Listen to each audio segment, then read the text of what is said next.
Hello, everyone. Welcome to the ITMCC workshop. Before we get started, I just want to remind everyone to make sure that your display names are anonymous by following the format that we send in your email. So that is your team number and then your first and last name's initials. Okay, so this workshop will be a preparation workshop for all the teams part of the upcoming 2024 IMAC X TIMS Cross Moot Court competition. Okay, so the activities for today's workshop will basically be focused on giving you guys as much basic knowledge in public international law and also basic preparation advice for the upcoming competition. Okay, for today's schedule, we'll be kicking off with an introduction to public international law from our academic team. This session will introduce you to fundamental principles of the public international law, especially on the treaty interpretation and the international humanitarian law. After the first session, you'll be diving into the ICJ procedure as well as an oral advocacy guide. We'll have a short break at 6:05 for 5 minutes. Then to wrap up the workshop, you guys will have an opportunity to introduce to our esteemed ex-mooters from Jessup Competition 2023, which will lead how-to session on analyzing moot problems, how to research and break down a moot problems. Before we end, our ex-mooter will be answering questions sent in the forum by all teams. So please stay tuned until the rest of the activities. So without further ado, our academic team can proceed with their first sessions. Okay. Okay, can people hear me? Yes. Okay, so greetings everyone. Welcome to the AA/ACC session. This session is brought about by the AAs and the ACCs of the Thammasat International Moot Society and the International Mooting Association of Chulalongkorn. My name is Pichapa Warkle, also known as Proud, from the TIMS AA. For this very first session on sharing basic knowledge on public international law, Millie and Yada will also join me. Okay, the fundamentals of public international law that we will cover are centered around the moot problem we've prepared. To give you some background, our problem was brought about by the AAs and the ACCs with support from the professors. We drew a lot of inspiration from various sources, but our main focus was to create a moot problem related to cultural property, along with some border disputes, something similar to the Temple of Pre v. Here case between Thailand and Cambodia before the ICJ.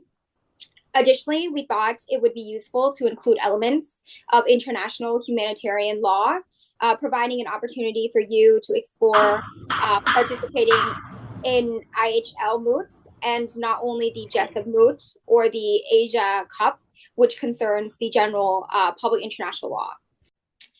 So for this first session, we expect students to learn about the basics of international law. Since some of you have never studied international law, this is a great opportunity for you to understand the fundamentals.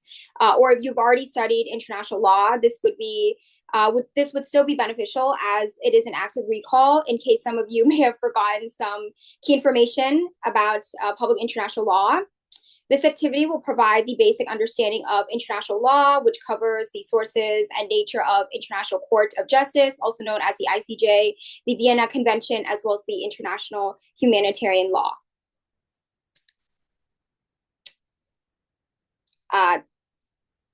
Please, next slide, please. Okay, so I'm going to start with the sources of the ICJ. Number one would be treaties or international conventions. Whether it is general or particular, it establishes rules expressly recognized by states. These rules are binding only to the state parties that are involved. A really good example would be the UN Charter. Next is I apologize, something is up with my computer. Okay, it is, back please, sorry. Previous slide, please. Okay, thank you. The second is international customs. It is evidence of a general practice that is accepted by the law. It is binding to every state except a persistent objecting state. For example, the principle of non-intervention, the right to self-defense, and the non-use of force. Third is the general principles recognized by civilized nations. So these are fundamental principles that are common in major legal systems. It is binding on every state. A really good example of this is the principle of bona fide, also known as good faith, and judicial decisions as well. Decisions may not be binding beyond the states that are involved, but prior court decisions may be used as guidance despite not being binding.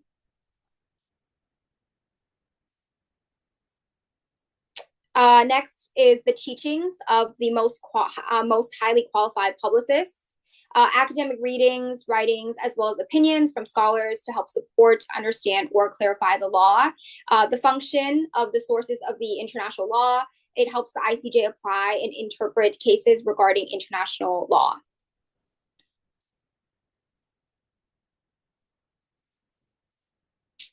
Next is the nature of the ICJ. So it helps with dispute resolution. It can help settle disputes between states that have given consent to the jurisdiction, and the decisions of the ICJ shall be binding between such states. It also helps with legal clarification. So it can provide advice and opinions regarding legal matters, although it is not legally binding upon the request by UN organs or agencies to help develop legal principles.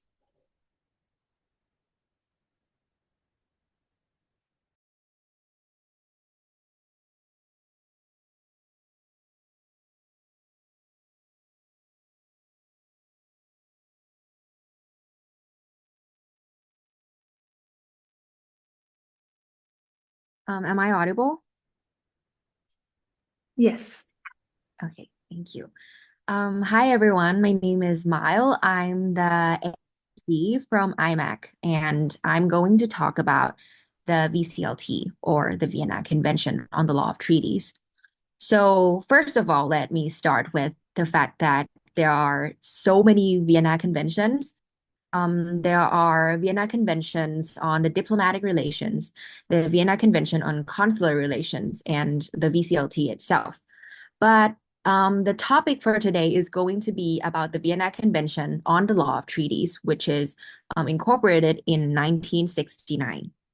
So first, let's start with what exactly is a treaty. So as the previous speaker has stated, it is one of the source of international law, Article 38, 1A, in fact. A treaty, in simple terms, it's a legally binding agreement between the two or more states or international entities. There is an unilateral treaty, a multilateral treaty, or a bilateral treaties. And it's like a contract, but on a much larger scale. And treaties govern everything from trade deals to international peace agreements. And one of the core principles that underpins all treaties is Article 26 of the BCLT, which is Pacta Sunt Servanda, which means that every treaty in force is a binding upon the parties to it, and it must be performed by them in good faith. Now, let's go to next slide. For the next slide, I'm going to talk about the VCLT and its customary international law characterization. So the VCLT codifies the rules for the creation, interpretation, and the international and the termination of the international treaties. Now, you might ask, why does this matter? So without a clear framework, obviously states could interpret the treaties in a different way, and it could create a lot of chaos in international law. That is also one of the reasons why the VCLT has been reflected in multiple precedents. Precedents mean the previous cases of the ICJ court. And stated that it has now achieved the status of a customary international law. The customary international law is also referred to the international custom. It's the same thing. Article 38, 1B of the ICJ statute. And this means that it even states haven't formally ratified the VCLT. They are still expected to follow this principle, and because they are recognized as a global legal norms, and this universality provides a stability in how treaties are handled across the world. So, for example, in Thailand, we have not ratified the VCLT. That is made in 1969. However, the VCLT would still be applied to us since it is considered an international custom. Yes, so let's go to next slide. I'm going to talk about the types of treaties. There are two types of treaties mainly. The first is the lawmaking treaties, and the second is a treaty contracts. Now, what's the difference between these two? The lawmaking treaties create a general legal norms that are applicable to broad number of states. Now, these treaties often form a backbone of international law, I would say, such as the Geneva Convention on the Laws of the War, which usually talk about the war and the rules during the armed conflict, or the United Nations Charter on the UN Charter, which governs the international relations and peacekeeping as a whole. It mostly would involve around like the USCOGAN's norms or some of the norms that should be generally applied. Now, this would be the lawmaking treaties. And the second one is the treaty contract. Now, this, on the other hand, are typically a bilateral agreement between two states or more states that outline specific obligations between two states or more. For example, a trade agreement between the two countries is a treaty contract where both parties agree to a specific terms of trade, like an FTA, if you guys are familiar with it, a free trade agreement between the two countries. Now, lawmaking treaties would usually have a wider impact on the global scale, simply put, while the treaty contracts would focus more on the mutual benefits between the parties involved.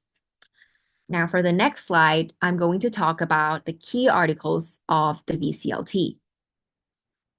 The key articles of the VCLT is first Article 27 and Article 31. The two main principle of the VCLT, apart from the Pacta Sunt Servanda, is first Article 27, which is about, okay, here it is. A party may not invoke the provisions of its internal law as a justification for its failure to perform a treaty. So what does this mean? It means that once a country agrees to a treaty, it cannot say, oh, sorry, our national laws don't allow that as an excuse for non-compliance. But also it does not mean that their own internal law cannot violate the international law. This is very important because we know the non-intervention principle. The non-intervention principle for people who haven't studied international law, it's listed out in the UN Charter, Article 2. It talks about the fact that the international law cannot interfere with the internal affairs of each state. They cannot interfere with the domestic stuffs of each state. However, even though the context is this way, it does not mean that the domestic law or internal law cannot violate international law. This is very important. And next article is Article 31(1). A treaty shall be interpreted in good faith according to the ordinary meaning of its term. Now, we would have to establish what is an ordinary meaning, what is a good faith, which you would find these kinds of clarifications from ILC articles, what is ILC? It's the International Law Commissions. It establishes a lot of documents, and I would say that you could find a lot of documents there, and just try to find it. I'm not going to give you any clues on that, but the ILC drafts article means a lot, and it's very beneficial in interpreting laws. Article 31(2) is talking about the context for interpreting a treaty. It includes its preamble and annexes. Now, this is also very important. The annexes is listed in the last part of the treaty, and the preamble is in the very first part of the treaties. It usually outlines the objective of the treaty. Okay, now let's go to the last slide, the conclusion on the VCLT. Now, the importance of the VCLT, as I said, it establishes a legal framework for international treaties and promote the stability and the predictability of international law. How a treaty should be incorporated, how it is started, how it is binding, how to interpret it, or how to cancel it out, how it does not come into force. So there are two types of treaties, the lawmaking treaties and the contracts, which I have already stated, and it is codified as an international custom, meaning what? It means that it is applied to you, even though you are not a party to a VCLT. For example, Thailand is not a party to the VCLT. However, the VCLT still apply to Thailand's interpretation of treaties. Okay, and that is my part for the VCLT. Now let's go to the next part on the principle of IHL. Okay, hi. Can you guys hear me? Yes. Okay. Hi, my name is Yada Ketiam, and you can call me Yada. I am an ACC from IMAC. Today, I will take you through an overview of international humanitarian law, or IHL. IHL governs the conduct of armed conflicts and aims to limit the effects of armed conflicts. At the core of IHL, there are four main principles that ensure human dignity and protection in times of war. So now let's explore four of them. Okay, next slide, please. So the first principle is principle of humanity. IHL accepts the harm, destruction, and death can be lawful during armed conflict. But this principle Hello, ensures everyone. that My name is Balida Gong. I'm sorry. okay, it's okay. So let's continue our first principle. Okay, so this principle ensures that suffering and unnecessary harm are avoided. Even during war, there are limits to how violence can be applied, and certain inhuman acts are prohibited. For example, this principle relates to human treatment of prisoners of war. Prisoners of war means combatants who fell into the power of their enemy. So this principle mandates the parties to the conflict to always treat prisoners of war humanly and protect against acts of violence, intimidation, insults, and public curiosity. Okay, so next principle is principle of distinction. This principle applies only in the context of an armed conflict and prohibits directing attacks against civilians and civilian objects. The military operation must be operated on the principle of distinction. Attacks shall be limited strictly to military objectives. Collateral damage to civilian objects or non-combatants might be accepted with further consideration of facts, but the object of an attack shall not be civilian objectives or non-combatants. For an example situation in a conflict, targeting a military base is lawful because military base is like military object, right?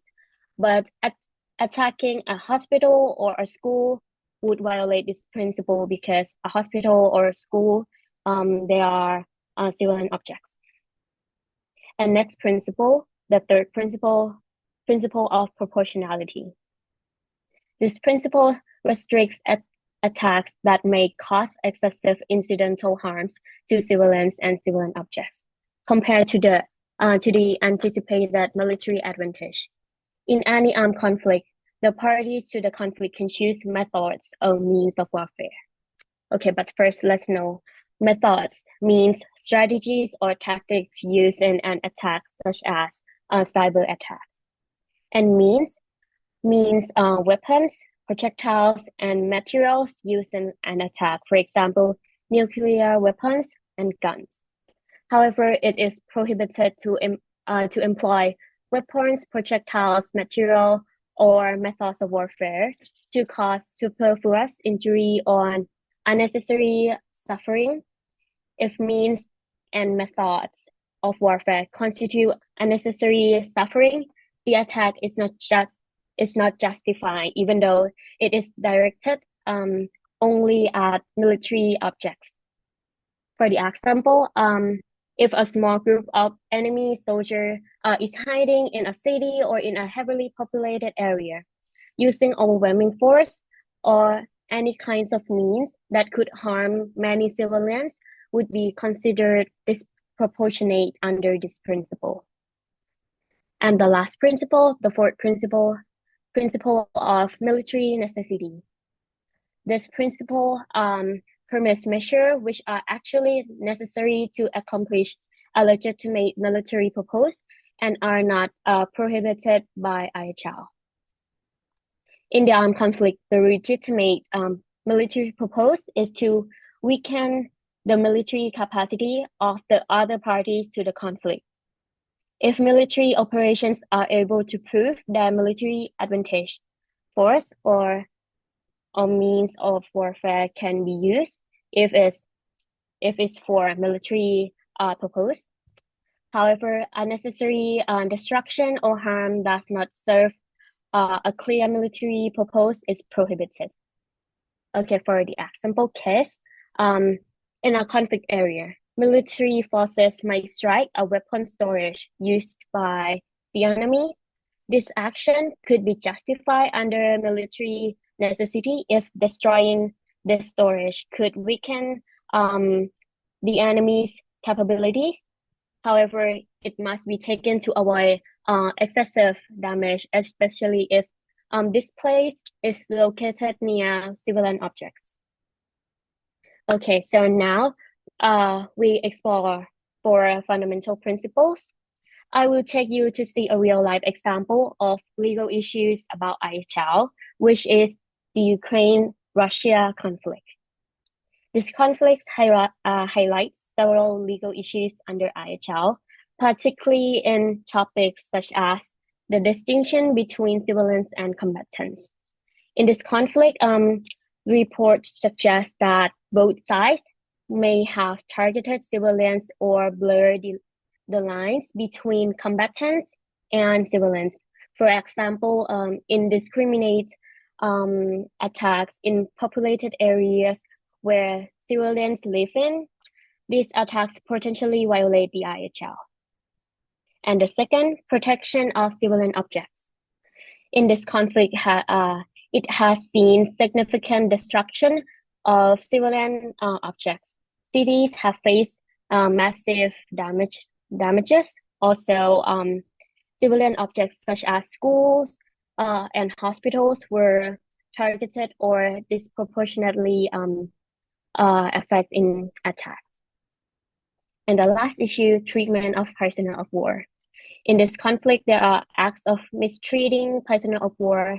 There are videos showing captured soldiers from Ukraine being paraded in Russia, which could constitute a violation of IHL. Also, acts of torture and execution of prisoners of war have also emerged, potentially amounting to serious breaches of IHL. Okay, so these are legal issues related to IHL. If you want to apply your knowledge and improve understanding about IHL, you can learn from this situation.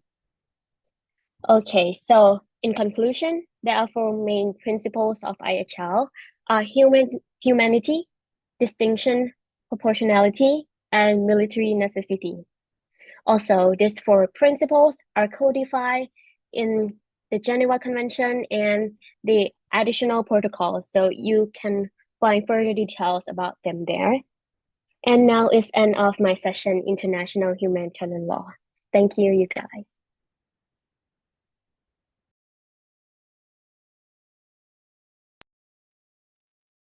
Hi, am I audible? Yes. Okay, so my name is Parida Gongmani, or you can call me Ing Ing. I'm an ACC from IMAC, and I'm here to share with you some general tips for oral advocacy. Let's start with the speaking order. So this you have to keep in mind. It is pretty straightforward. First, you will hear from the first counsel of the applicant, followed by the second counsel of the applicant. Then it's the first counsel for the respondent, and followed by the second counsel of the respondent. Once these presentations are completed, there will be a rebuttal by any oralist of the applicant, followed by the third rebuttal by any oralist of the respondent. Next slide, please. To keep everything on track, before each oral round begins, the bailiff will make an opening remark and then a closing remark when the round ends. There will also be your timekeeper, notifying you the time when you have 10 minutes left, 5 minutes, 1 minute, and finally, they'll let you know when your time is up, at which point you must conclude your submission immediately. If the judges grant you extra time, the bailiff will also record it and keep you informed for your remaining extra minutes. And next up, let's talk about the demeanor in the courtroom. In terms of attire, a professional appearance can add up to your performance. Typically, this means wearing a suit, but of course, you have some flexibility. Formal pants or a skirt with dark jackets will work just fine. The undershirt must also be appropriate. A plain white shirt is highly recommended. And for addressing the judges, during the oral round, you will be assessed by a panel of 2 or more judges who will sit in front of you. The head judge, seated in the middle, is known as the president. You should address them as Mr. President or Madam President. You can refer to the other judges as Your Excellency or Your Excellencies. Bear it in mind that you should avoid addressing the judges with terms like Your Honor, Sir, Madam, or simply Judge. And in addressing the advocates, next slide, please.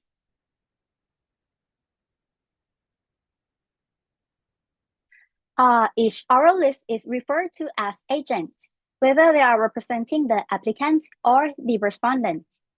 When referring to your teammates, you can say my co-agent. And if your team has a researcher, you can refer to them as of counsel. For your opponents, simply refer to them as agent of respondent or applicant, or just the opposing agent. Now on to structuring your oral submissions. Time management is crucial. You will have exactly 30 minutes to make your submissions. This concludes oral presentations from both counsels, as well as the rebuttal or rebuttal. For the first oral list, here's a commonly used format. Start with a formal greeting, such as, "Good afternoon, Madam President, Your Excellencies, may it please the court." Then introduce yourself. Tell the judges which side you are representing and state the full country name. In your case, that would be either the Federal Republic of Erawan or the state of Ramayang. State your time allocation for both yourself and your co-agents, and how many minutes you are reserving for the rebuttal or rebuttal. Finally, provide the judges with a clear roadmap of your arguments, which I will explain in more detail shortly. While this is a standard structure, you don't have to follow it strictly and can adjust as necessary. And for the second oral list, it is you take the similar approach with the first one, but more concise. Read the court, introduce yourself, mention your time allocation, and briefly outline your roadmap before you get to your submission. Okay, now let's talk about the roadmap. Next slide, please. As I mentioned earlier that you should provide the roadmap for your pleading. This is really important because it helps the judges stay with you throughout your arguments. It is important to clearly outline your submission because you want to make sure the judges understand exactly what your submissions are. In other words, the decision you are asking them to make, and the major supporting reasons for your arguments. You will likely have several arguments to support your claims. Only select the strongest ones, since you won't have enough time to cover every details. And so keep it concise. Briefly outline your sub-argument and explain how they support your main one. And next slide, please. Rebuttal. And so rebuttal gives you the final opportunity to reaffirm or justify your team's stance. You will have 1 to 5 minutes for this. One counsel from each side will handle them, but you don't need to decide in advance who will present.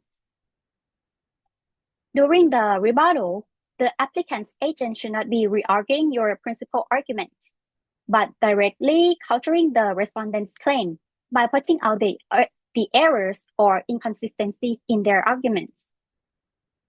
The third rebuttal is where the respondent's agent responds to the rebuttal, defending their position. It can be a bit more challenging, as you must react quickly and on the spot only to the points the applicant made in the rebuttal. But it's also your opportunity to leave a lasting impression.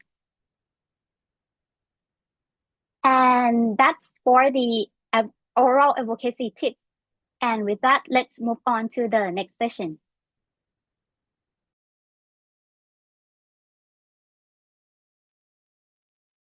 So I will cover the part of this year competition and also the mannerism during the competition. So as in already finished the part about how to address the judges and how to address your co-counsel, I will explain the difference between this year competition and last year competition. So last year competition concerned mostly the dispute resolution by means of arbitration, which is different from this year because this year is going to concern International Court of Justice or ICJ, right? So unlike arbitration, this one would be real international court, and there is a real a different way to behave in a courtroom. So with that, we have to strictly comply with the ICJ mannerism and ICJ courtesy. So which will be shown later on in the video with Ilsa video. And for now, I will talk about like the outline and I would talk about the outline of the room. So this would be the place that you have to do. This would be the place that you have to do your pleading. And if you see the stars, that would be the place where the bailiff would show the time. And yes, and then there is the place and the seat for the judges. On your left, which is the right of the audience, there are two tables, which would be the table of the council. And in the middle, there is a square, which would be the oralist podium, where the pleader would have to step up and stand up and talk to the judge, facing the judge. So this is a room that next, can you go to the next slide, please? Yeah, this would be the room that you would have to do your competition in, and it can be a little different during the real competition. But for now, when you look at this competition, the girl sitting here is the bailiff, which was the star that we talked about before. And here's the podium, the guy standing there and the girl right here, right? There would be the oralist that would come up and stand up and plead to the judge, which is in the podium. And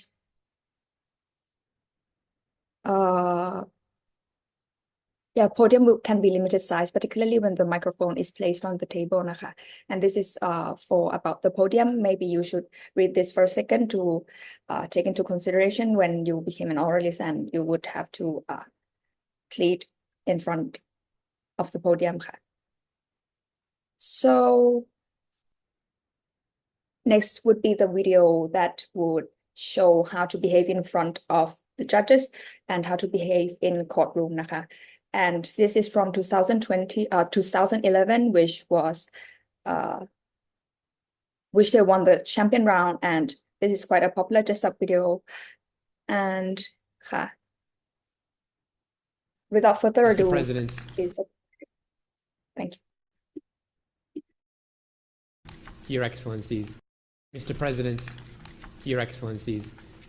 My name is Christopher Bashara, and I appear for the applicant, the State of Armenia, along with my co-agent, Glenn Kembry. I will be speaking first for 22 minutes.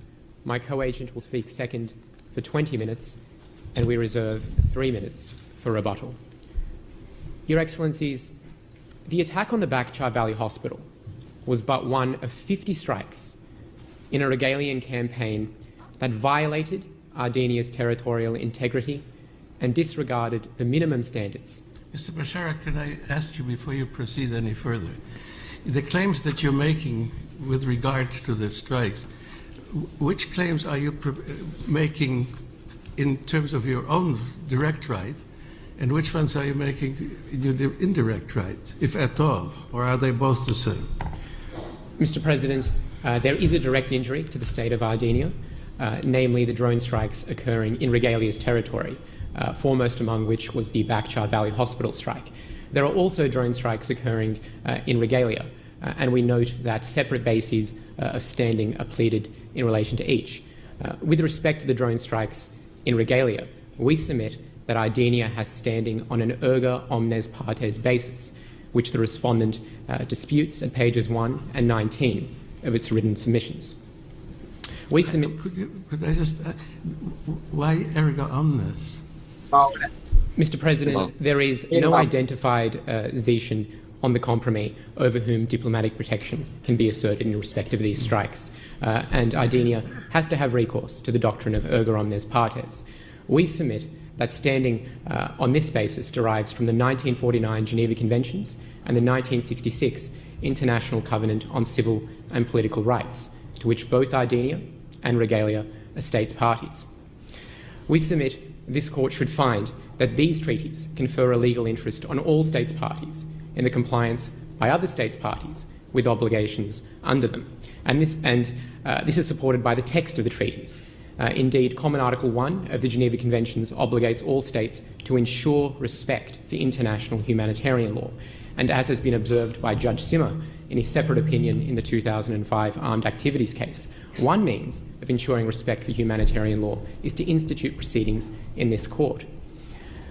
Similarly, Article 2, Paragraph 1 of the Covenant has been interpreted by the Human Rights Committee in General Comment 31 of 2004 as conferring on all states parties, a legal interest in the compliance by other states parties with their covenant obligations. Now, the strongest argument the respondent has put against us in regard to standing is based on paragraph 91 of this court's judgment in the 1970 Barcelona traction case, in which this court stated, and I quote, "Human rights treaties do not confer on states the capacity to protect the victims of infringements of such rights." But in our submission, that statement goes to the question of jurisdiction, not standing. The court merely noted that many human rights treaties do not contain a compulsory interstate dispute resolution mechanism. Could I interrupt you again? You're invoking the Covenant Committee as authority. What authority does that have? What binding character does it have for all these other states when they say every state has a right to bring this action? Mr. President, the Human Rights Committee, its views should be ascribed great weight, as this court made clear in its 2010 Amadou Sadio Diallo decision. It is the chief interpretive body of the Covenant, and it may be considered a subsidiary source of law, pursuant to Article 38(1)(d) of this court's statute. We submit that its statements are persuasive in this regard. Yeah, will you please share with us some state practice on action started on the basis of erga omnes? Your Excellency, we concede there is a paucity of state practice here. And that paucity? There is not much, Your Excellency. Not much or none?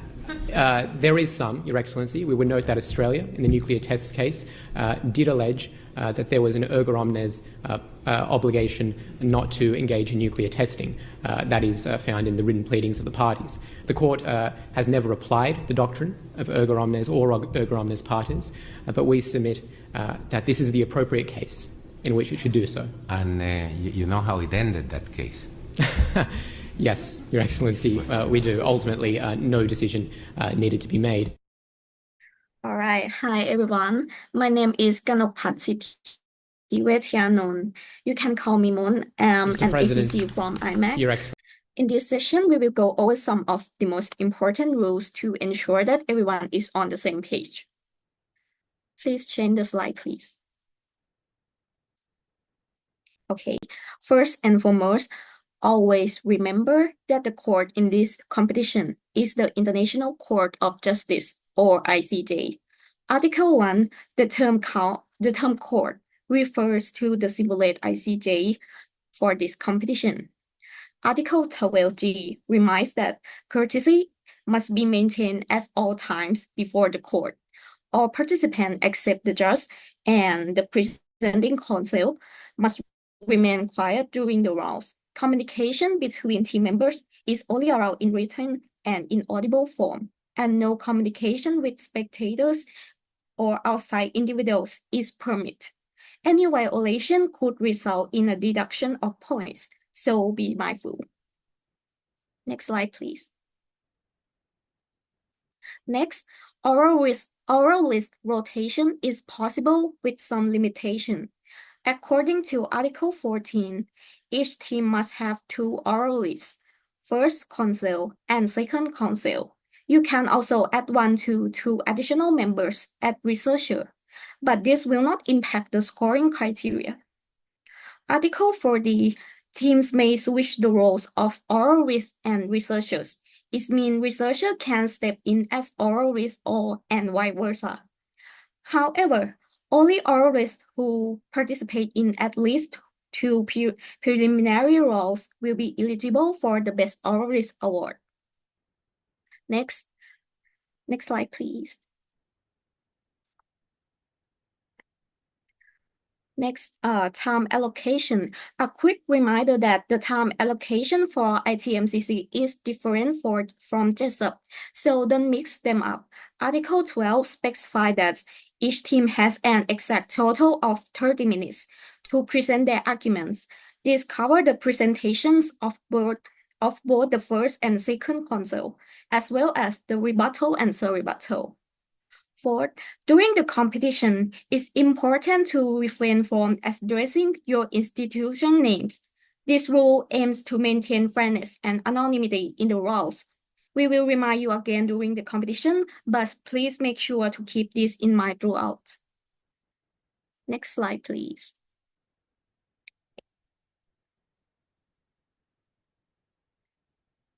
Five, for memorial-related issue, please check Article 7 ITMCC rules.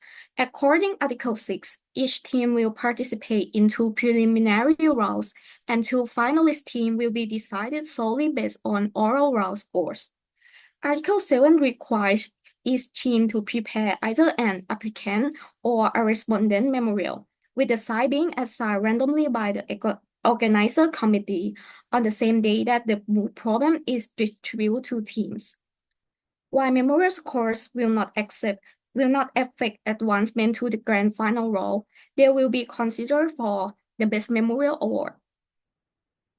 And lastly, there are a few issues that will be addressed in the rule supplement. We will distribute this to everyone later via email. First, we will determine if memorial scores will be factored in when oral scores are identical. Second, we will determine the appropriate time in advance for teams to receive the opponent's memorial. Third, we will clarify the process for exchanging memorials in the final roll. And lastly, no external help is allowed in preparing for competition. For example, you cannot ask for help from professor to check your memorials or help practice pleading. And that wraps up the key rule highlights for this year ITMCC. Please make sure to review the full rules thoroughly and prepare accordingly. Thank you. Okay, thank you so much to both of our TIMS and IMAC academic teams for your very helpful presentation. I'm sure all of our participants will benefit from your crash course on public international law and advice on oral advocacy. So now we'll be having a very short break up until 6:10. And then we will come back and we will be inviting on ex-Mooters from last year's Thammasat Jessup Team to give a how-to session on analyzing moot problems and also how to research and break down moot problems effectively. So please join the call back on time at 6:10 o'clock. And apply with. Yes. And then you say like only like one or two element has been satisfied or something like that. So this is an example of how you choose the relevant rule and also apply with the facts of the case. Okay, and moving on to the next slide. Yes, the last one is the conclusion. So conclusion is very obvious, and you should wrap the whole paragraph into one sentence or one liner is enough.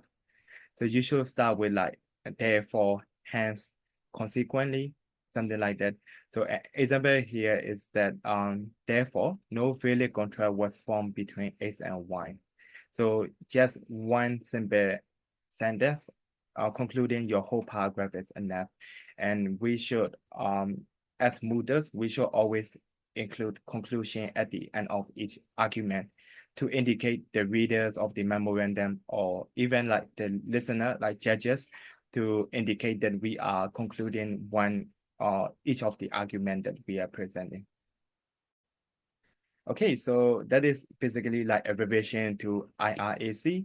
So I hope everyone's already know what is it about and also familiar with the IRA method.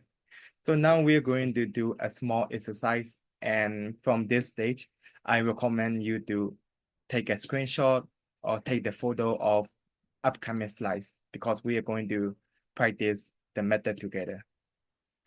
Okay, so this slide is about the facts of the case, which we will be doing the exercise. So please take a screenshot or take the photo. I will give you 5 minutes for this. So read the whole case.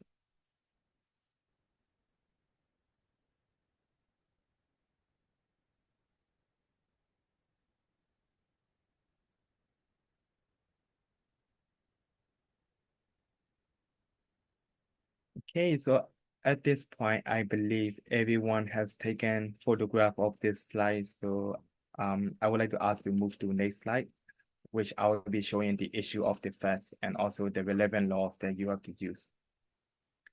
Okay, please also shoot photo of this slide as well. So there you may find the issue for the case and the relevant laws that you may have to use for your argument.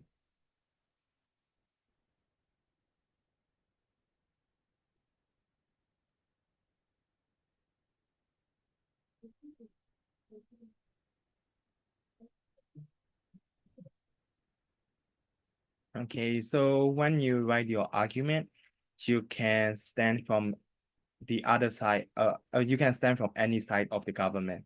That means that you can write your argument on behalf of Duchaka government, or you can write your argument on behalf of Slovenia, Republic of Slovenia. So you may choose any side that you prefer.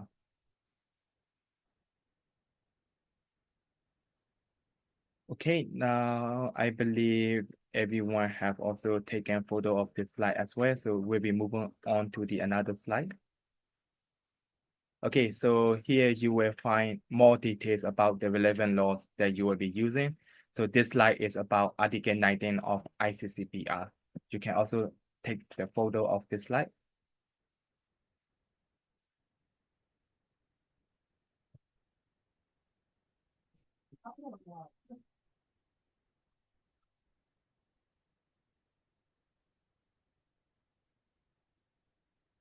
Okay, and now we'll be moving on to the last slide for the relevant laws. So this is the additional protocol 1 to the Geneva Conventions, which you may also apply based on the first of the case. So you can also take the screenshot. Yeah.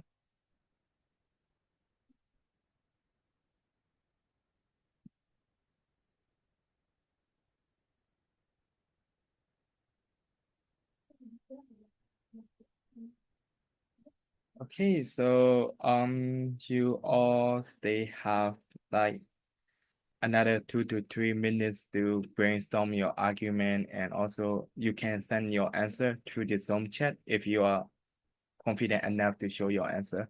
And also at this point, I would like to say there is no judgment. So this is just a practice session. And also this case is just an exercise. So it does not concern with your real Moot case.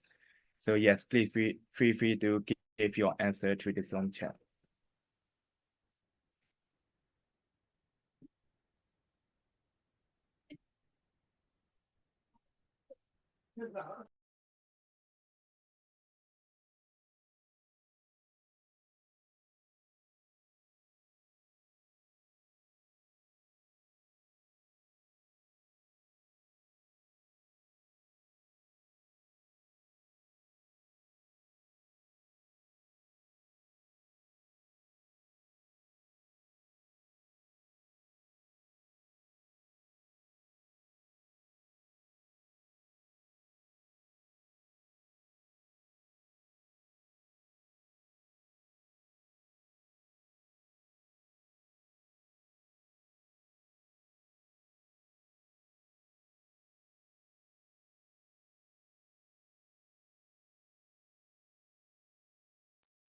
Okay, I have been informed by our members that we have extra time for this session, so I'm thinking of doing one sharing session from the Mooters. So yes, so if any of you guys have already done with the argument, would you like to share what you have written down?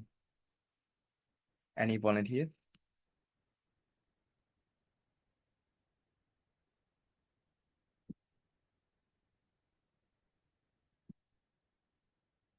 Okay, seems like everyone is grinding too much, finding for sources, cases, and using the laws. I think it's okay. I will wait 2 more minutes to wrap up your argument.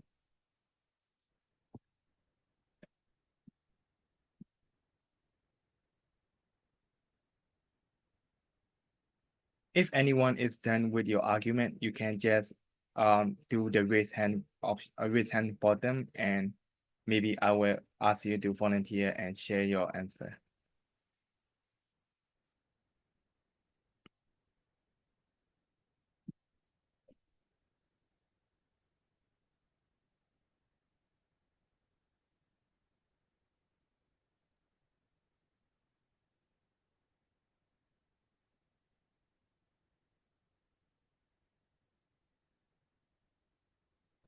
Can you go back to the fact slide, please?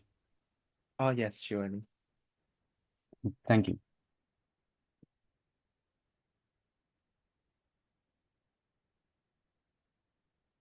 And one more disclaimer. So this is all the facts of the case, and this is just a very small case. So if you are going to ask more additional information, I cannot provide any. So yes, please feel free to write your argument only based on this limited facts of the case. Thank you for your understanding.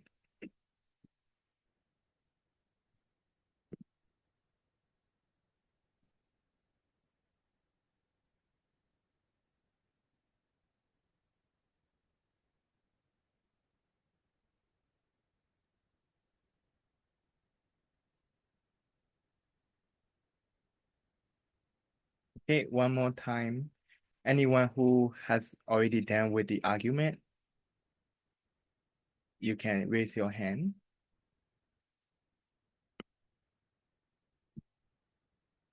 Or if you are not comfortable enough, you can also shoot your answer to the Zoom chat.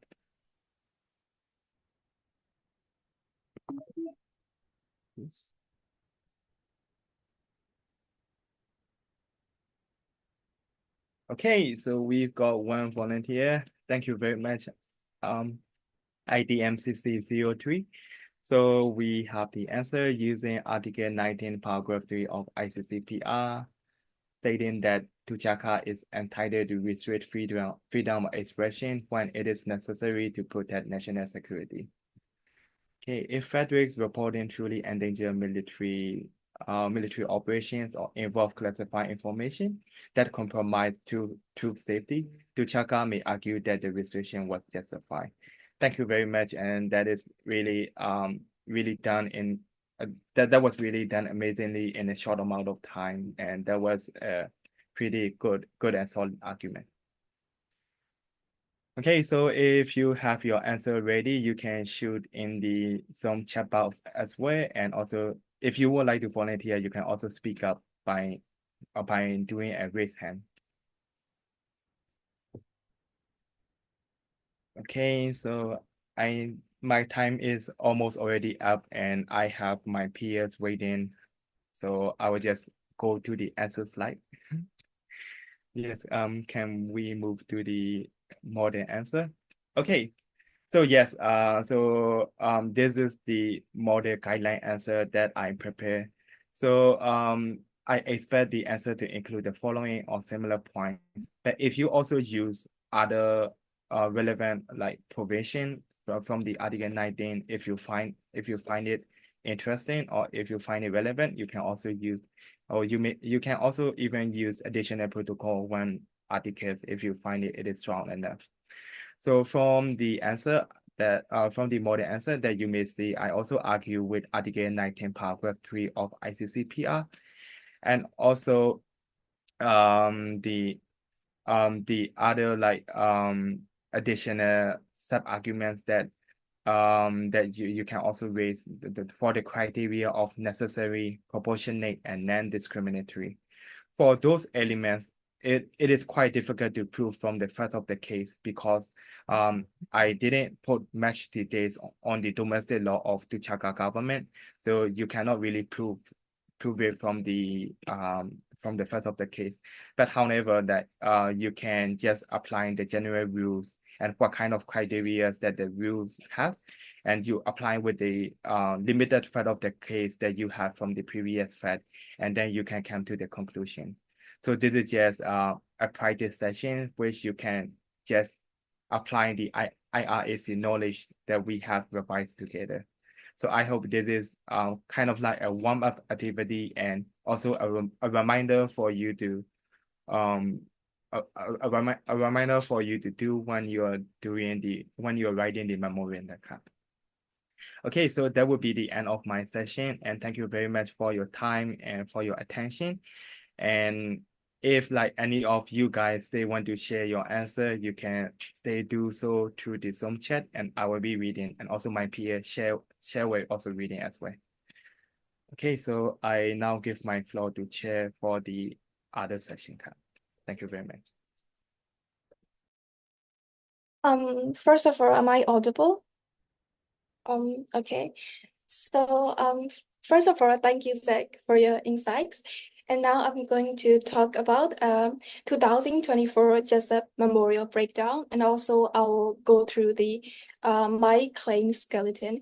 But for a disclaimer, I am not allowed to show you guys the complete version of our Jessup final memorial, or even the complete version of my claim skeleton, because there's a cross moot, and usually these records go into, since I represented Thammasat, usually these records go into Thammasat archive somewhere. So I'm going to show you guys what I'm allowed to do so. So here again, I chose my own memorial because I don't want to like just show best memorial you can find online. So when I am showing, you guys can like look into what mistakes I have made and also the areas I could have been improved. I will also talk about the areas I would love to have improved. So without further ado, let's go to my session. So yeah, okay, I will share the screen first. Okay. Wait, I share my whole screen, but I'm not sure if you guys can you see the screen? Yeah, we can see it. Okay. Yes, yeah, we can see. Great. But would you mind zooming in a little bit because Okay, I will mind. that's better. Thank you. So wait. So let's for the context. I just want to say that me and Zed agreed to share IRAC, and I agreed to do this complete breakdown because the part I got was more easier. So I accidentally got the easiest part in previous Jessup. And it is less philosophical, but more technical. So I don't need to go over the details because this doesn't concern the details because it has nothing to do with ITMCC current mood problem. But I will just show you the IREC formation and how I did research in this little part. So I basically analyze UN Security Council resolutions and the language of it. And as you may know, the unique nature of UN Security Council resolutions is that they are not listed as the formal sources of international law. I even asked my coach, like, let's stay before the oral rounds, like, if the judge is going to ask where the UN Security Council resolution lines in like Article 38, he said, no, it doesn't. So the thing is, when we have to like break down and interpret these UN Security Council resolutions, we can rely on Article 31, 32, or 33 of VCLT, which outlines the interpretation method for treaties, because they simply are in treaties. So, which is why I said my part is technical, but not philosophical. Because let's say, like, for the first part, is okay, well, this is issue, right? Zach already talked in his IREC session. So what I am trying to argue is that language of the resolution 99997, which is the fictional resolution, does not have the mandatory character, which means I'm going to break down the language of that resolutions to ensure whether each works confer that sort of mandatory character or not. And here, the whole paragraph is my rule. So let's see, like in many resolutions, UNSC made an explicit reference to Article 25 of the Charter. So Article 25 basically means you have to like you have to follow UN Security Council decisions.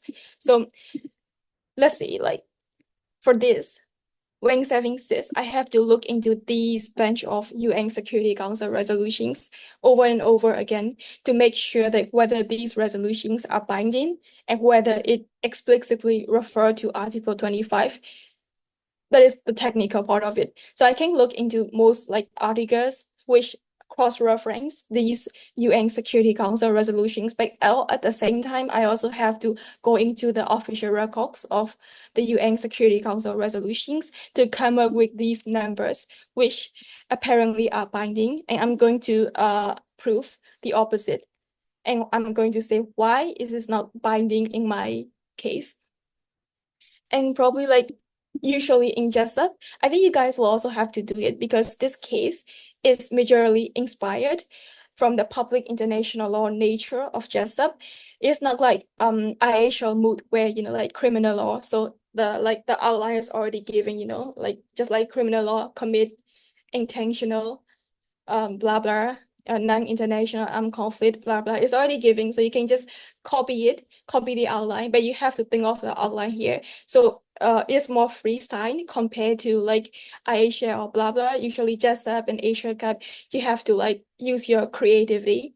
And usually most best memorials also say, for example, statement in the rule session. So it's not like rules, no, it's not like article according to Article 19, blah, blah. But by adding a for example, the judges can see the comparison of it and why our case doesn't apply to this instance.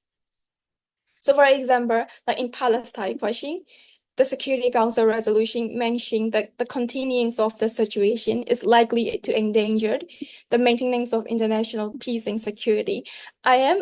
This is responding. I'm mentioning all the rules first, and I'm going to argue against everything later. So for example, I said that Palestine question is much more intense. It has a lot of human rights violations happening up there. But in my case, it isn't. So I'm going to say all this, and I'm going to say that in my case, it isn't. So this is my strategy as the respondent. And you can also see that most respondent will use that because in my also case, I am quite short of the like rule, like according to Article 18, according to Article 19 of ICCP, I don't have much. So I'm going to like just prove the opposite.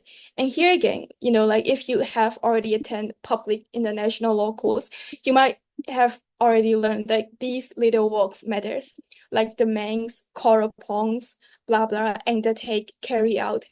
And in those PIL class, you might have been taught that these are going to be decided by VCLT, but here these are not 3D, so it's going to be decided as well, and which makes my claim more technical than philosophical. So my advice on this is that when you get a technical claim, usually they are balanced. ITMCC case is not drafted by professionals, so I'm not sure if that is balanced or not, but Jessup case or Asia Gap case, they are balanced.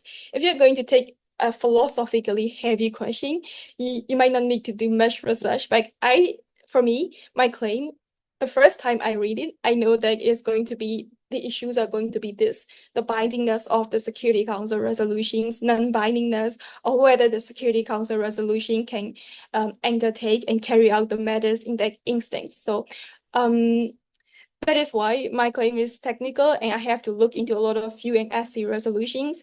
And I think most judges would be like impressed if you can give these accurate details and if you can give the numbers like this.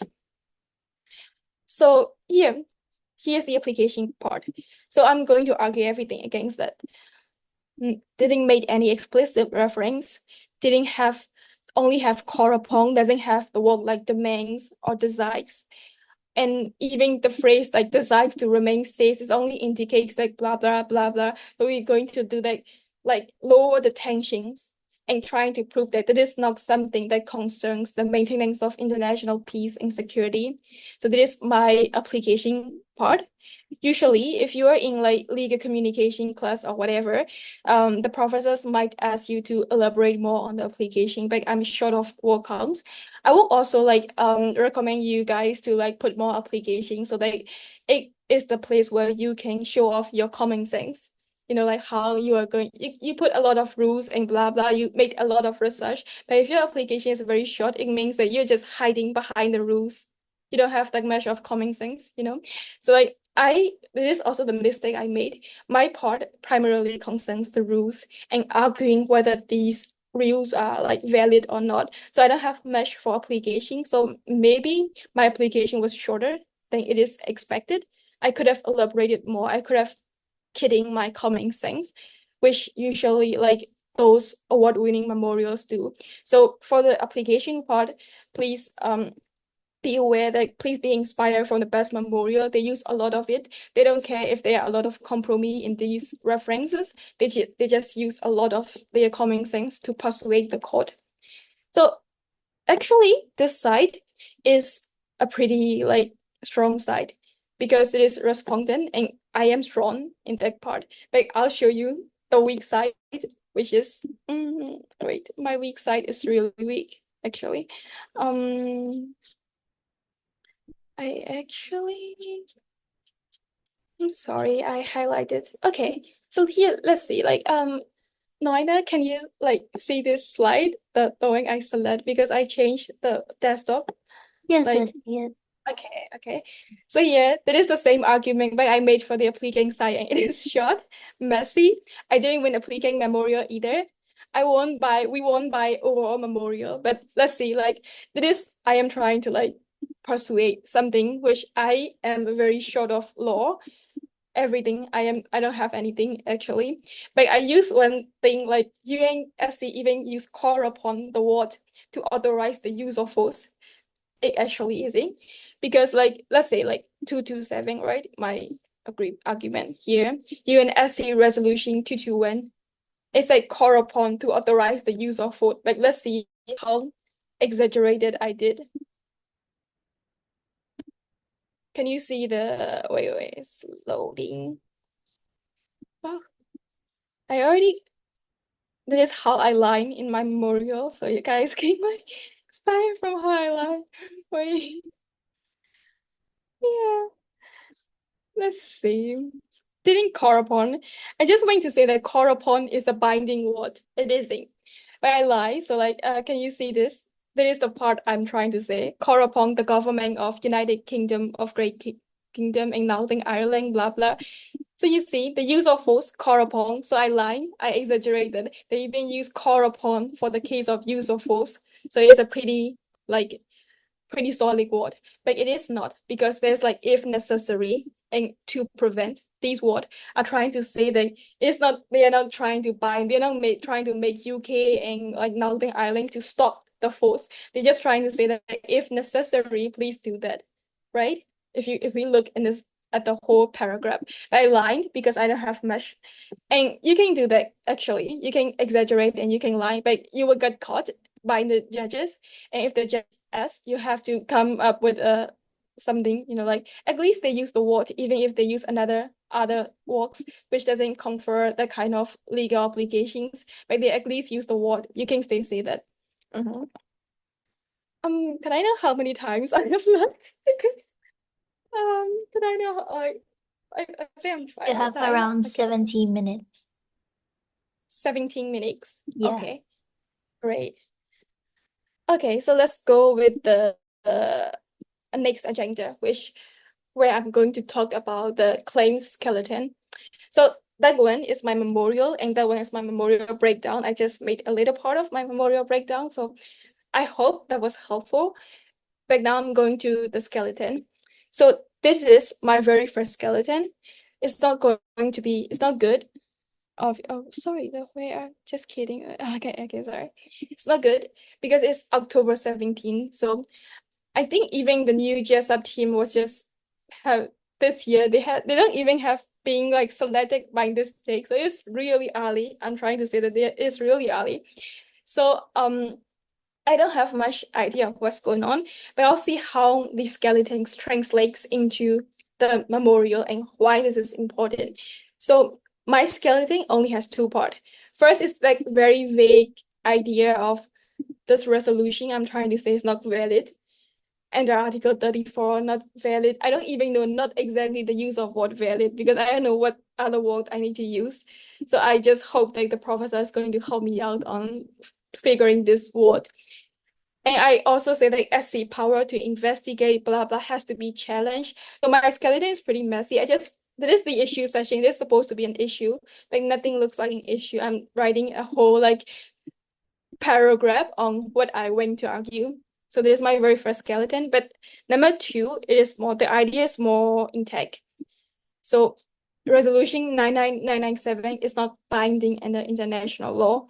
And this is like fully translated into the final version of it. That's why I say like skeleton is important, because this thing very apparent when I look into the like mood problem. Yes, we are going to challenge the bindingness, but how are we going to challenge? So in this like skeleton, I use page blah blah of Southwest Africa, and I wasn't even sure that these are going to be helpful, but I look into the first bench of materials. We also have the bundle of authorities, but I believe the bundle of authorities was more helpful for the first claim. Oh, I think second claim, Aisha claim. Yeah. So whatever, like I look into these bench of materials and look into the paragraphs or pages that might be helpful. I just wrote it down. I didn't even have time to analyze it because it is, I believe, only like a week. So possible approach, I wrote down Article 34 is a chapter, says not saving, blah blah. This is like my intrusive thoughts, and I only have 4 cases now, you see here. Not even 4 cases, 3 cases and one Rapapwa. So like I only have these, but this is fully beautifully translated. Let's see, to the binding stuff. Everything is here. Resolution blah blah is not binding under international law. The same terms, like it is the final version and the first version, the skeleton is like there's like 5 or like 4 months gap, like everything is here. And I wanted to talk about Article 34, and I get to talk about Article 34, Southwest Africa case. This is Southwest Africa case. Article 34 decision, blah blah. I get to talk about it, and this is the language of the resolutions. So I get to talk about the Article 34. I get to talk about the language, and I even like I think. Yeah, so I get to talk about this. This an okay skeleton, in my opinion. But let's see this one. That is not okay skeleton. So because nothing is like, my thoughts are not organized yet here. I don't even know exactly the use of what value. I said value, but my English vocabulary is limited and I don't know how to use this. So like and as the power to investigate has to be tested, challenge here. I know that there's going to be a challenge. I know that this is going to happen something, but I don't know that, but I already have some cases I want to use, like legal source that make SLXC resolution. So again, these are not issue. You can see that, right? I am not like experienced, even though I have participated in Jessup in my country back then, because the bar is different. Let's be real. So so this is not even issue, what legal source. This is again like legal source. They're not even issue. But thankfully, I think my coach, they were not mean. So they didn't make a lot of mean comments on this. But that is just my intrusive thought, you can see. And thankfully, it is back here. What ultra-virus out of the Security Council and invalid mean is the exact word of what I wanted to say. I just figured it out by this time. So I try to say that not be robotic as likely to endanger the maintenance, blah, blah. Yes, the rule. And that is a good application here. I'm sorry if I'm saying a lot. So this is a rule and this is an example part.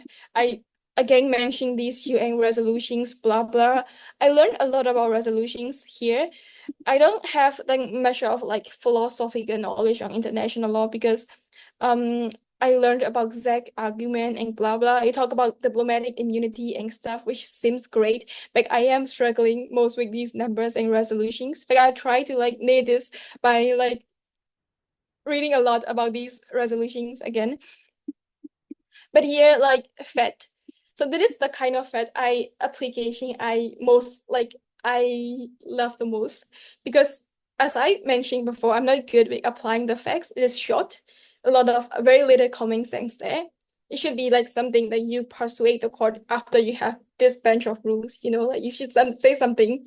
So here I'm trying to say something. There's no use of violence in physical sense, the continuance of which is likely, but punishment of those violating domestic law, namely the DCA is existing law, is not involved any armed or physical violence, blah blah. It's not like this is not in the facts, I'm trying to pursue that this doesn't like include any armed or physical violence. It's just existing law. It shouldn't be like that. It shouldn't be compared to the Israel-Palestine situation. This is something like human violations, obviously. By the way, the case was about depriving the citizenship. So human rights violation, obviously, but it's not killing.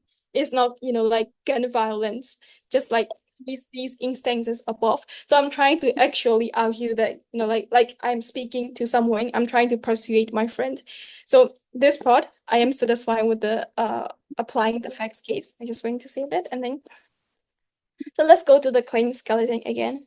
I think, and then I'll conclude with this part. So there's only two, you can see, and two major wings, but I missed the part which I have to say, a very important part which needs to be addressed here. Oh, this part is like here again. Sorry. Yeah, I forgot to talk about the like ICJ and UN Security Council are organs of the same level, So it's not appropriate for the ICJ to decide something UN Security Council did. Like international law is horizontal. You can say that, like, for example, we have constitutional court to like decide on legislative act, but even state, there's like check and balance stuff. That is for domestic sphere, but international sphere, ICJ and Security Council are like directly like on the same level. So Security Council might not be happy if ICJ decide this case, like whether the Security Council resolution is binding or not. And this is the very overall, like a very overall underlying issue apart from numbers and stuff, the only philosophical area. So which is stated in law copy. And well, I got some praise. To first, I got some compliment from the judges for using this law copy because there is a very like underlying issue happening. So at least you need to know, like you can cover behind the laws. You at least know what is happening here. And even though law copy is not like, you can't mention law copy a lot because there's no like code or like pages or paragraphs. What is what mentioning as a rule and applying later. But you will know like, this is the main reason why we add temper of pre over here, there, because you might not see temper of pre over here everywhere. Like, why is it here? But it is our underlying ideas, where our inspiration come from. I look into every aspect of law copy and trying to figure out why this is the bench of materials, because even though the underlying issue seems like very similar, there's no part where I can copy it like this. But you need to try to understand, like, so it would be helpful for the judges, and you need to try to mention that if you can, even if you can, you need to try to explain that this case seems like what happened there, like, for example, law copy never reached to the decision, but I don't think it was never like implemented in that way. Like, I'm not sure about that. So yeah, that is also one of my advice. Don't hide behind the rules, and don't fail in the same way I failed writing the same like short paragraph applications with a little common sense. And probably write short sentences. It's very important because I think most judges were just like, they're busy. So if it requires a lot of energy for them to read your big sentences, it's not going to be helpful. They might even deduct the points, and your effort is going to be wasted because you're complicating the stuff. So that would be some of my final advices. And if you guys have any questions, feel free to know, and then I will just conclude my part here. Yeah. So I'll stop sharing. Sorry. Okay, thank you so much, Chill and Zach, for your presentation. Now, Noina will share the screen, and we will be having a mini Q&A session with our Jessup Ex-Mooters, Chill and Zach. So we had the teams from the ITMCC competition, you guys, to send us some questions that wanted to ask our ex-Mooters. So we will be asking those questions now. So the first question to you guys is, what is your approach to handling difficult questions from the judges during the oral rounds of a moot competition? So either one, Chell or Zach, any of you guys could answer this. I think I face a pretty hot bench during the oral round. So like, yeah, sometimes, the straightforward answer is to do some research so that you will have something else to say, even though your answer is not straightforward, right? But sometimes I watched 2011 just a video, the full version of it from beginning to end, because I am asked to do it. And I learned that the one who was awarded best oralist, she said, like, 3 minutes into the oral round, she's like, I'm not familiar with your question. She said that with a straight face. So sometimes confidence also plays a role, like you saying that I'm sorry with voice, lower voice, I'm sorry, I no longer know, and saying straight to the face to the judge, I'm not familiar with that text, is different. So even when you have to concede and you have to admit that you don't know anything, be confident and don't let your tone of voice shake after saying that you don't know something. Just go back to the normal face. I think that would be my advice. But if possible, just do some more research and just give something, even if it is not relevant. So that after they ask again and again because they are not satisfied with your answer, they will get tired, and they will at least know that you are showing your effort by trying to say something instead. Yeah. That would be my answer. Zach, do you have anything to know? Yeah, I also agree with you, but if I have to share my insight, I would say know your judges. So you should know what kind of answers that they are expecting. And yes, because all judges, when they ask question, they have answer in their mind already. And some of the judges, if you don't give the answer of what they wanted, they wouldn't let you go. So it also happened during my case, like I have to answer like series of questions from one judge, and it took me too much time. So yeah, make sure that what is the specific answer from the question that the judges want, and you should try to find it out and shoot it out very straightforward. Or if not, you will just waste your time. And like the last resort would be admitting that you don't know the answer, like Cher has mentioned. It is a very great strategy because like you have other merits of the case that you have to present, and if you are just struggling too much time for one issue, then you will have to drop the other issue. So don't make this same mistake which I did during my time. Thank you guys so much. Those are very, very well responses. I think everyone will benefit from that. Okay, to continue to the second questions, I would like to ask you like how to cope with stress and anxiety during the competition and during the preparation of the competitions. Do you have any advice for the new mooters?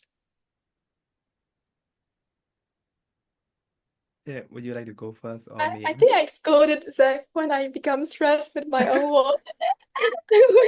I went to his DM and scolded him. No, do you have anything in your mind, like to answer that? Yeah. Actually, I agree with you. So like Cher like also scolded me many times with my work if they are not enough or if I need to put more effort. So my point is like you are not alone in the moot court competition. So you have your other team members. So if you are having mistress, or if you're having like stress, or if you can handle out by your own, then you can reach out to other teammates, and also like trying to find out the trying to find the solution together. So yeah, during my time, we also face many stress within ourselves and with our teammate as well. So we trying to like talk among each other and yeah, find ways to progress from these kind of stresses and anxiety. So yeah, my advice would be talk to your friends, talk to your teammates. Thank Would you like you. to add more, Cher? Yeah. Okay. I'm very good with coping with stress. I blame on you, so I think I have the right to say here.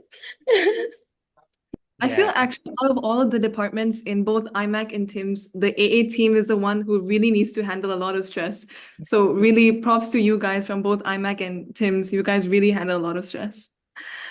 Okay, the next question is, do you guys have any advice for beginner mooters who haven't studied public international law before, but want to do well in this upcoming crossword competition?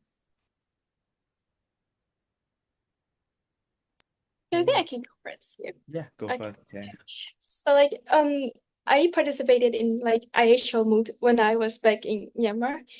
It was my very first moot, and then like I was very young, and my friends persuaded me to apply for that. But I don't know what humanitarian means. I'm that bad because in Myanmar education system we don't have like kind of like a very developed education system. We have the access to participate in these war international moot court competition, but we don't have access to much resources. So I struggle a lot in IHL.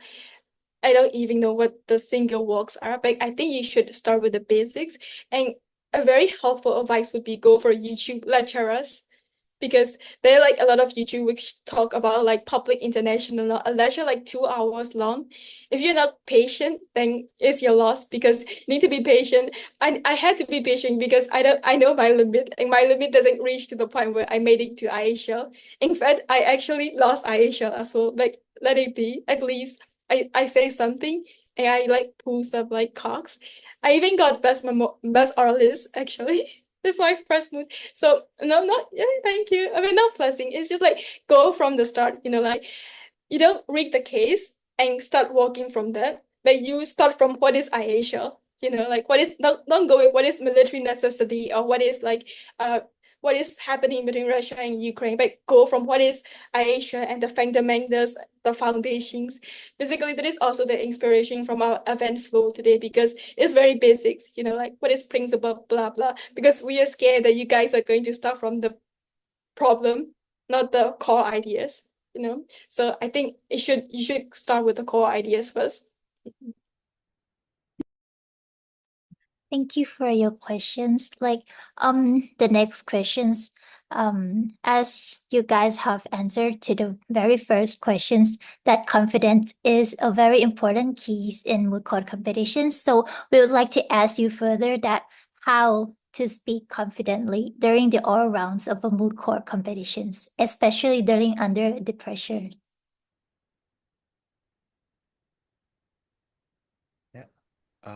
Okay, so I will go first for this question.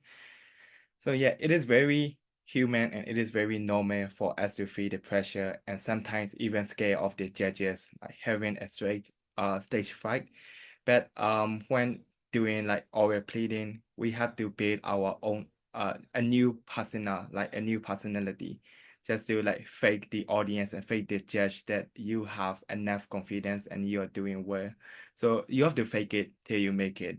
So that's also the impression that I have to practice during my oral pleading practices.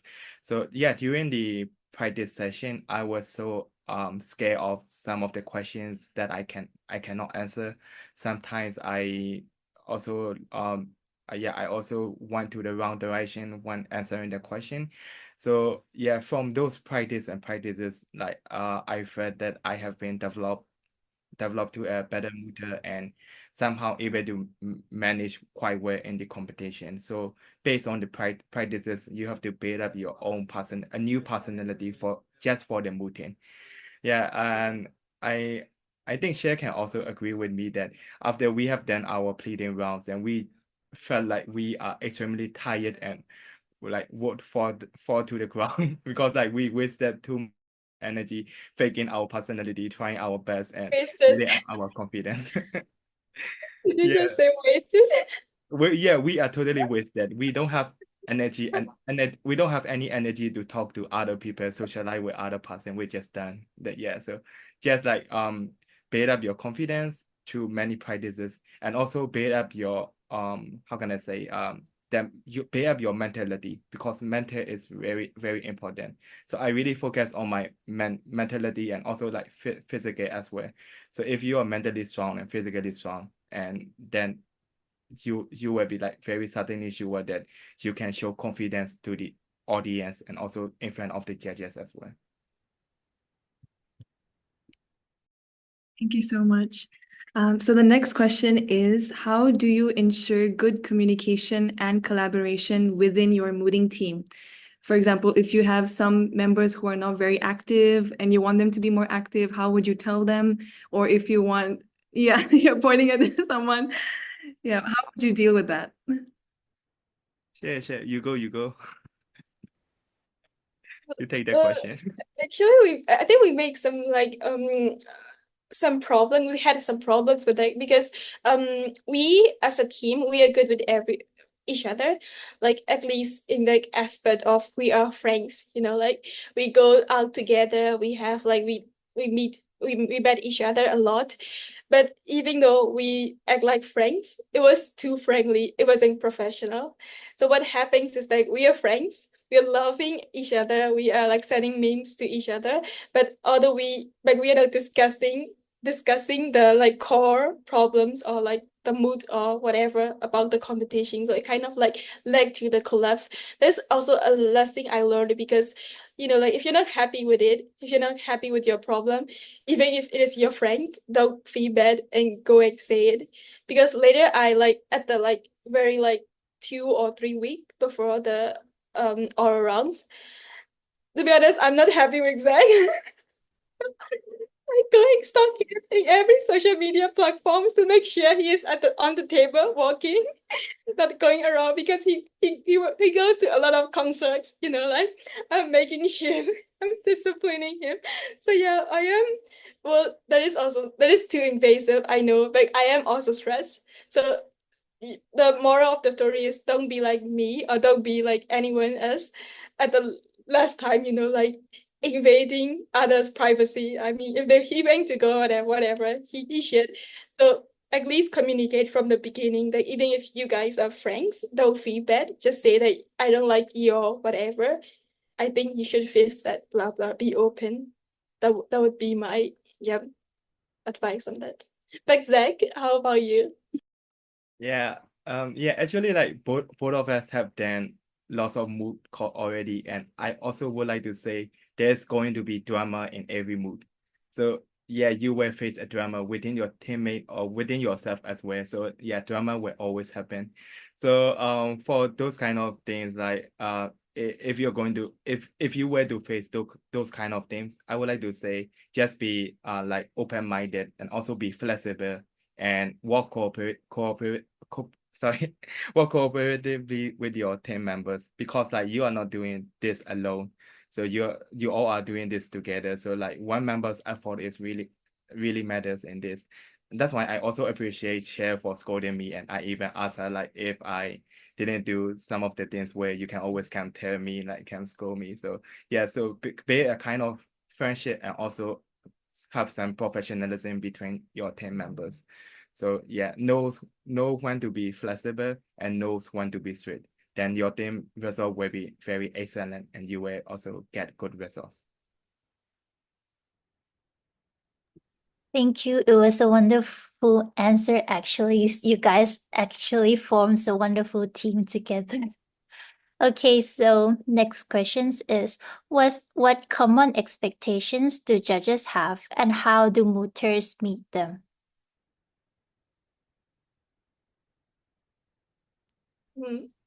I think judges would like, at least in Jessup's score sheet, it is said that, knowledge of law is 30, but oral presentation is 10. So when you initially look at it, even if you suck at presentation, you will be fine if you can show off your knowledge. But it doesn't always work like that, because like if your presentation is not good, even when you are giving a lot of research and blah blah, judges couldn't like just get it because your presentation is not good.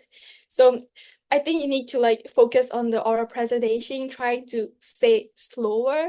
I have learned about Wayne Jessup judge interview where she said like, what do you want to give advice to the kids? And she only said one thing: breathe, please breathe, because don't give you every research, like giving them one after another. It kind of exhausts the judges as well. So the judges might want to know your research, but also how do you handle the questions when it is being asked again and again? Did you get super stressed, or did you just say I don't know and move on professionally, or did you just say I don't know but couldn't move on professionally and your voice began to shake or something like that? They will also look into these aspects as well.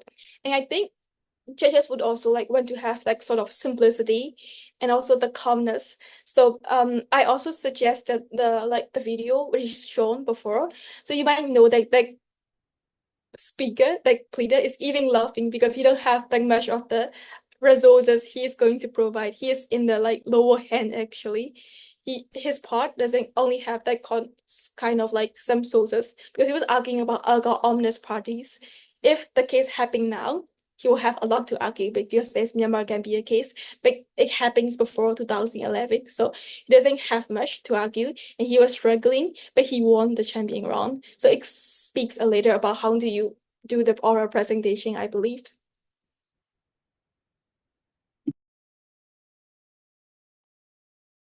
Okay, thank you so much.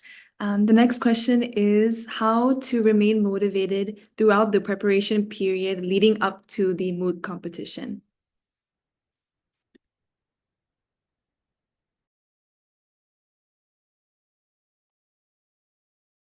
Okay. I think I got motivated by coffee, but how about Zach? Just coffee. Okay, for me, I would say like as for the whole team, so you will have like different preparation stages for each MOOC call. Like you're going to like write down the first like skeleton of the claims, something like that. So after like completing every stage, I would like to say just enjoying it and also enjoying with your teammates of your accomplishment. So because like what I feel after each move is you have to like enjoy the whole journey. So make sure that you and your friends together like enjoying those accomplishments together. Then you you and your team, the whole team will feel motivated. Or if not, if you cannot be this moral, then your teams will not probably do better in the all way round. Because for the all way round, if your confidence alone is not enough, because as I mentioned earlier, it's the whole teamwork. And I think we also face similar issue in our all way pleading round as well, because like if we all have the same moral and the same attitude, how can I say, like same attitude at the time of oral pleading, then your team will be the team result as a whole will be very, very big and very rewarding. So yes, so I would like to say just also make sure that you are morally strong, like you are morally confident, and also your moral is high, and also check in with your other team members as well if they are at the same energy bar with you, or if they are feeling down, or if they are feeling unconfident. So yeah, check in with your teammates all the time. Okay, so the very last questions. What are the most important lessons you have learned from your mooting experiences?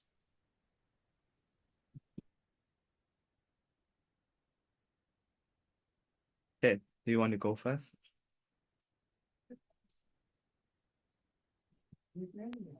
If you have something in mind, you can go first. Maybe I'll go first. Yeah, sure, go ahead. Yeah, probably like to be chill and calm, because everyone has that sort of like tone. So let's say like Zach is a great example actually, because during the oral pleading sessions, we were like we always have that kind of anxious, nervous energy, but Zach's tone is not like that. He always talk in a chill, like constant manner. But if like like someone is pushed to be like out of the character, like someone wouldn't perform well.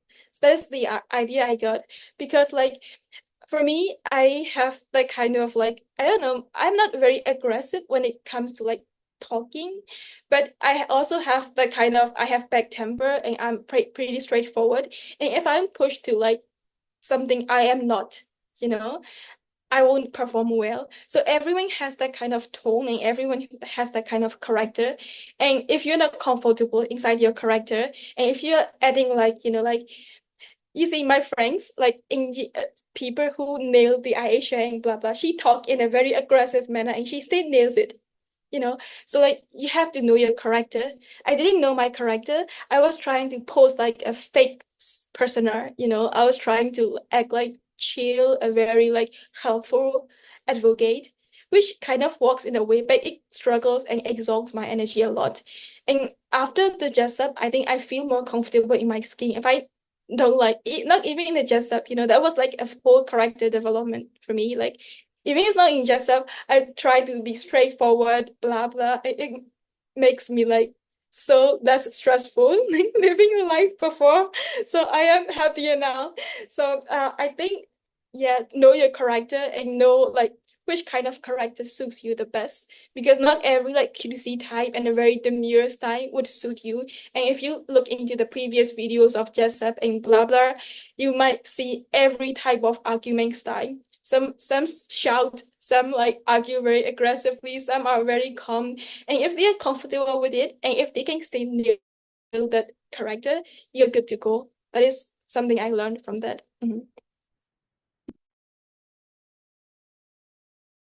Yeah, for me, like I really encourage all law students to like participate in one Moot court competition, whether you have background knowledge or you have fundamental knowledge.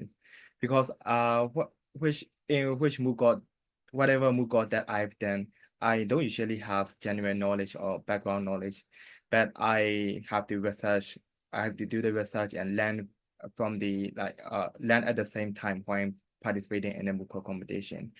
So yeah, that can be a disadvantage. But however, like if you have participated in one Moot court competition, the other general skills such as like research skills, demo skills, you can stay applying those skills in your current Moot court or in future Moot court as well. So yeah, my advice is not to be afraid of joining not to be afraid of joining any Moot Court competition. Like take the courage and take the step and yeah, participate in one Moot Court competition. And also my other advice is Moot Court competition are like some kind of like ways to learn which law fields that you are interested in and you are passionate in. So for me, I've also done like a couple of Moot courts, and I'm still trying to figure out other areas of law which I haven't participated in yet. So what I'm trying to do is I'm trying to figure out in which part of law field or area of law that I'm really interested in. So yeah, so by participating in those Moot Court competition, you will also have a forehand experience of some area of law. So for example, this Moot Court, you will have so you will have knowledge on public international law. And if you really find it interesting and you find it passionate enough, you can build your career out of it after you graduate. So yeah, know what you are interested and passionate in through the Moot Court competition, and it will really benefit you after you graduate. So that will be my message, Kam. Okay, thank you so much. That was all the questions that were submitted by the participants. And that was the last segment for today's workshop as well. So thank you everyone for joining today's workshop. We hope that you guys got to take away some very useful knowledge and information from our academic team that will help you better prepare for the upcoming ITMCC competition. So, and also a big thank you to our Jessup Ex-Mooters Chell and Zach for joining us and sharing their mooting experience and knowledge. We really appreciate that. If you guys have any further questions for us about the competition that is coming up, feel free to email us at the competition's email, which is on the screen. Yeah. And just a reminder that the Google form for the clarification request will be closed on 14th October, 11:59 p.m. to be exact, and the answers to all your requests will be released on 18th October via emails. And most importantly, the deadline for memorial submission is on 24th October.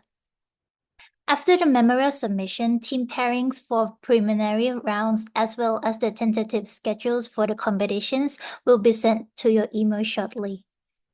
And now that the workshop has come to an end, we would like to thank you once again for your engagement throughout this whole workshop. We are looking forward to all your performance on the competition days. So you guys can leave the meeting now. Best wishes to all teams. We hope you do well in the competitions.